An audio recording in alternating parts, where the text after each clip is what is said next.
মহাভারতের যুদ্ধটা অনেক ভয়ঙ্কর ছিল, কিন্তু প্রকৃত ভয়াবহতা শুরু হয়েছিল যুদ্ধ শেষ হওয়ার পর।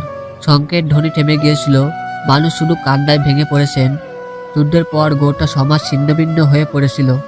অসংখ্য পরিবার হারিয়েছিল তাদের আশার আলো, অসংখ্য নারী হারিয়েছিল তার স্বামীকে, আর বহু শিশু হারিয়েছিল তাদের ভবিষ্যৎকে।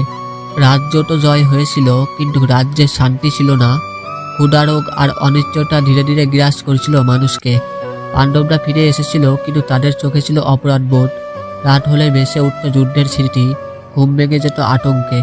পাণ্ডবরা জয়ী হয়েও আনন্দ পাননি, কারণ এই জয়ের মূল্য ছিল তাদের নিজেদের প্রিয়জনদের হারানো। ঠিক তখনই ভগবান শ্রীকৃষ্ণ সবাইকে বোঝালেন নতুন করে বাঁচার পর। তিনি বলেছিলেন, প্রতিশোধ নয়, এখন দরকার পুনর্গঠন। ভাঙা রাজ্যকে গড়ে তুলতে হবে আবার, অন্যায় উপর নয়, ধর্ম আর ন্যায় ও করুণার উপর। মহাভারত আমাদের শেখায়, যুদ্ধ শেষ হলে দায়িত্ব শেষ হয় না। প্রকৃত ধর্ম শুরু হয় যুদ্ধের পর মানুষের পাশে দাঁড়ানো। মহাভারত যুদ্ধে সবচেয়ে কোন যোদ্ধার মৃত্যুতে আপনি শোকাহত হয়েছিলেন? আপনার মতামত কমেন্টে জানান।